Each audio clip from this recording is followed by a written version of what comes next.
सास की चालाक बहू। लो कर लो बात। शिव मंदिर का शंख भी बज गया।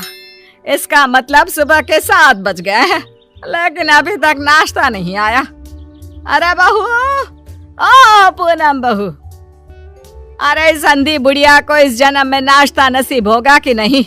कल रात को भी फुलके जला दिए थे, कुछ मजा नहीं आया था खाने में। ये है सीतापुर में रहने वाली मंजरी, एक अंधी सास। मन की साफ है, बस थोड़ी सी जुबान से तेज है। मंदिर की शंखनाद से ही इन्हें पता चल जाता है कि वक्त क्या हो रहा है। और ये रही इनकी चालाक बहू पूनम। अच्छा हुआ जो मैंने ऑनलाइन ऑर्डर कर दिया सब कुछ, वरना ये बूढ़ी लाठी मेरी छाती पर मुंह दलने लग जाती। अरे बहू, तू घर में है भी या चल बसी? हाय राम, ऐसा न कहो सासू माँ, दिन में एक बार तो भी माँ सरस्वती जुबान पर बैठती हैं। अरे नहीं नहीं, तुझे कुछ ना होगा। खुशबू तो बड़ी अच्छी आ रही है। ऐसा कौन से पंच पकवान बनाए हैं आज तूने? आज है स्पेशल जलेबियाँ, फाफड़ा, आलू की पराठे, कम चीनी वाली गर्मा गर्म चाय, दही पकोड़े, ये सब। वो मुझे डॉक्टर ने कहा है ना कि आप दिन में कम से कम 3 से 4 घंटे सोया करो, इसलिए आज मैंने सारा काम निपटा दिया है। अब मैं सो जाऊंगी।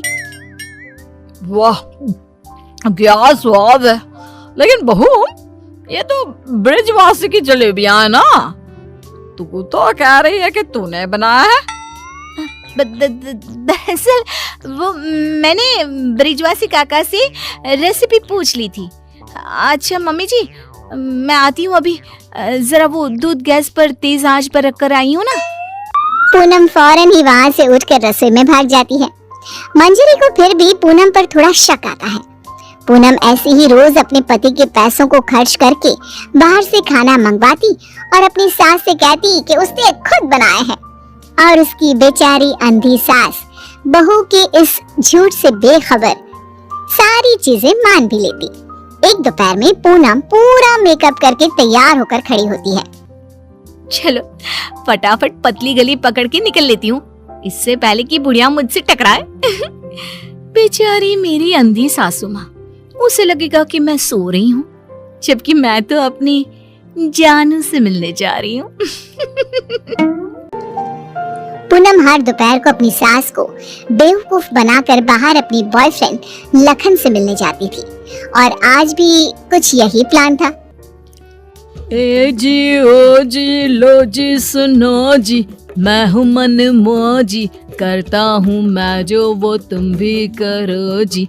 1 2 का 4, 4 2 का 1, माय नेम इज लखन, सजनों का सजन मेरा नाम है लखन। लखन, तुम भी ना बिल्कुल एंटीक पीस हो। यार पूनम, हम कब तक ऐसे छुप छुप कर मिलते रहेंगे? एक तो मेरे पास कोई नौकरी भी नहीं है, वरना यह दिल वाला अपनी दुल्हनिया को खुद ही ले जाता। टेंशन मत लो, जब तक तुम्हारे पास पैसे नहीं आ जाते तब तक हम दोनों के लिए मेरा ससुराल है ना, मैं सब देख लूंगी। लेकिन तुम्हारे पति को शक वक हो गया तो? अरे मेरा पति तो मेरा दीवाना है, आंख बंद करके मुझ पर भरोसा करता है। उसके पास से घी निकालने के लिए उंगली टेढ़ी करने की नौबत तक नहीं आएगी। ओए होए, ओए होए, शुक्रिया मेरी जान, love you love you love you. I love you too. इसी तरह दिन बीतते रहते हैं। एक रात देवेश बहुत खुश अपने ऑफिस से घर लौटता है। माँ, पूनम, एक खुश खबर है। ऐसी खुश खबर कि जिसे सुनकर आप दोनों फूले नहीं समा पाओगे। अरे तो जल्दी बताना फिर। हाँ, इतना सस्पेंस मत बढ़ाओ। मुझे कंपनी में सीईओ का पोस्ट मिल गया है। अरे वाह, जुग जुग जियो मेरे लाल। अब तो एक बड़ा माखन का कनस्तर चढ़ाऊंगी भोग में अपने कान्हा जी को। वाओ, मतलब अब 2 गुना 3 गुना 4 गुना पैसा होगा और हमारी तिजोरी में साल की 12 महीने दिवाली होगी। वाह वाह वाह वाह, कांग्रेचुलेशंस देवेश। Thank you. लेकिन इस खुश खबर के साथ साथ एक और बात भी है। मुझे कल सुबह ही मुंबई के लिए रवाना होना होगा। बिजनेस मीटिंग है, लगभग 1 हफ्ते तक वहीं रहना होगा। क्या? ये तो कितनी अच्छी बात है। मेरा मतलब है कि आप मुंबई घूम भी लेंगे। कहते हैं ना, रात में मुंबई की सड़कें और नजारा काफी सुहाना होता है। वाकई में, ले जा इसे भी अपने साथ। अब मैं तो ठहरी अंधी। डॉक्टर ने कहा है रोशनी कभी भी आ सकती है, लेकिन मुझे तो ना लगता कि इस जन्म में आएगी मेरी आंखों की रोशनी। कैसी बातें करती हो सासू माँ आप भी। मैं भला अपनी सास को छोड़कर कहीं जाऊंगी क्या? अगर मैं चली गई तो आपकी सेवा क्या पड़ोस की मीना करने आएगी? देवेश, तुम आराम से घूम कर आओ और मेरे लिए एक अलग से सूटकेस भर के तोहफे लाना। इसे तो बस तोहफे ही दो, चाहे वो तीज हो, त्योहार या कोई और आम मामूली सा दिन। बस तोहफे तोहफे तोहफे। बिल्कुल पागल है ये।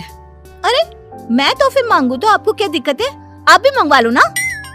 देख देख देवेश बेटा, कैसे कैंची की तरह तेज चल रही है इसकी जुबान। अरे आप दोनों शांत बैठ जाओ, मैं आप दोनों के लिए ढेर सारे तोहफे लाऊंगा बस। देवेश अगली सुबह मुंबई के लिए निकल जाता है। इसी बात से खुश होकर पूनम सोचती है, रास्ते का कांटा तो साफ हो गया है। अभी मैं चुपके से मेरे लखन को घर पर भी बुला सकती हूँ। इस अंधी बुढ़िया को तो कानों कान भनक भी नहीं लगेगी। पूनम अब रात को चुपके से पीछे के दरवाजे के जरिए लखन को घर पर बुला लेती है। अब जहाँ सास घोड़े बेचकर खर्राटे मारते हुए सो रही होती है, तो वो बहू की बात करने की आवाज सुनकर तुरंत उठकर बैठ जाती है। ये आवाज किसी आदमी की लगती है, शायद बहू के कमरे से आ रही है। लेकिन नहीं, मैं भी कुछ ज्यादा ही दिमाग लगा देती हूँ। देख रही होगी कोई भूत या फिल्म। अब तो पति नहीं है घर में, इसलिए रात भर ऐसे ही करेगी ना। लेकिन अगर कल जल्दी नहीं उठी तो फिर मैं इसके कानों के पास जाकर बर्तन बजाऊंगी जोरों जोरों से। ये सिलसिला रोज चलता है और मंजरी को रोज लगता है कि पूनम टीवी पर कोई फिल्म देख रही है। एक दिन जब पूनम बाहर होती है, तभी मंजरी सोकर उठती है और आंखें खोलते ही उसे सब कुछ दिखाई देने लगता है। वो अपने आसपास सब कुछ देखकर काफी खुश और आश्चर्यचकित हो जाती है। ये तो गजब हो गया, मेरे आंखों की रोशनी फिर से लौट आई। डॉक्टर ने सही कहा था, रोशनी कभी भी लौट सकती है। बहू, अरे ओ पूनम का जान, कहाँ मर गई? देख तो अब मुझे सब कुछ दिखाई दे रहा है।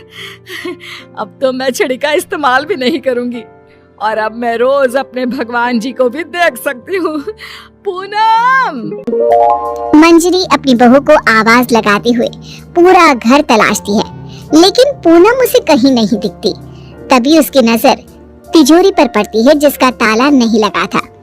इस पर वो जैसे ही तिजोरी खोलती है तो हैरानी से उसकी आंखें फटी की फटी रह जाती है। ये कैसे हो सकता है? जहाँ तक मुझे पता है, देवेश ने कहा था कि वो घर खर्च के लिए 25,000 दे के जा रहा है, लेकिन यहाँ तो उसका आधा भी नहीं है। जरूर ये पूनम ने पैसे अपने शॉपिंग पर खर्च कर दिए होंगे। पैसे को पानी तरह बर्बाद करती फिरती है। आने दो उसे, फिर देखती हूँ उसे। तब तक मैं अपने भगवान के दर्शन कराती हूँ। मंजरी मंदिर जाती है, अच्छे से दर्शन करती है और खुशी खुशी वापस घर की तरफ चल देती है। जहाँ रास्ते में उसकी नजर मंदिर के पास बहती नदी के किनारे बैठी अपनी बहू पर पड़ती है, जो लखन के साथ वहाँ बैठी थी। ये यहाँ क्या कर रही है और इसके साथ कौन बैठा है? पता तो करना ही पड़ेगा। अब मंजरी चुपचाप आगे बढ़ती है और वहीं पास में एक बड़े पेड़ के पीछे छुपकर उनकी बातें सुनने लगती है। सुनो लखन, कल मेरा पति आने वाला है।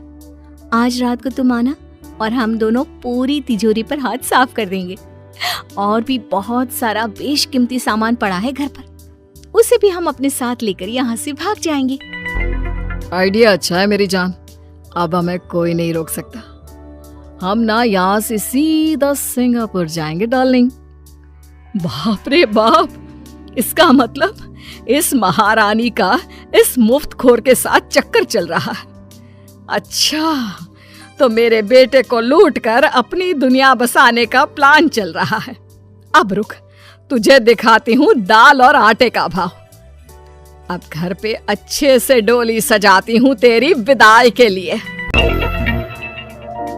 मंजरी वहां से चली जाती है और कुछ देर बाद जब पूनम घर लौटती है तो वो दोबारा उसके सामने अंधी होने का नाटक करने लगती है। अरे सासू माँ, व्हाट्सएप? अरे कुछ नहीं बेटा, बस वो देवेश की याद आ रही थी। अरे सासू माँ, इतना लोड क्यों ले रही हो? वैसे भी वो कल तक वापस आ ही जाने वाला है, फिर क्यों खामखा परेशान हो रही हो आप? वैसे भी कल से आप दोनों माँ बेटे अपने रोने के दिन भरने शुरू कर देना। क्या कहा? मेरा मतलब कल जब आएंगे 1 हफ्ते के बाद, तब आप कर लेना ना भरत मिलाप, गले मिलके जी भर के रो लेना। अच्छा, ऐसा कह रही है क्या तू? ठीक है, चल बहू, मेरे ना घुटनों में काफी दर्द हो रहा है, थोड़ा बाम लगाकर मालिश तो कर देना बेटा। और हाँ, 2 दिन बाद 7 पंडितों को भोजन खिलाना है, उसके लिए मसाले भी तो तैयार करने हैं। सिलबट्टे पर ही पीसना है उनको, घर के पीसे शुद्ध मसाले चाहिए। लेकिन सासू माँ, मैंने जो कह दिया सो कह दिया, अब कोई आना कानी ना करना, ठीक है? वरना देवेश को फोन करके बता दूंगी। हाँ, मंजरी अपनी बहू पूनम से जानबूझकर सारा काम करवाती है और ना चाहते हुए भी पूनम को वो सारा काम करना ही पड़ता है। आखिरी बार थोड़ी एक्स्ट्रा सेवा करा लेती हूँ इस नासपिट्टी करमचली से। मुझे इतने सालों तक उल्लू बनाया ना, अब इससे एक दिन में कैसे सूखी मिर्ची बनाती हूँ देखना।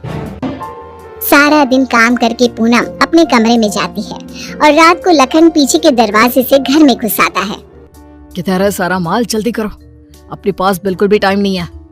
पूनम और लखन मिलकर सामान चुरा ही रहे होते हैं कि तभी वहाँ पर देवेश और मंजरी आ जाते हैं और उन्हें वहाँ देखकर पूनम और लखन के पैरों तले जमीन खिसक जाती है।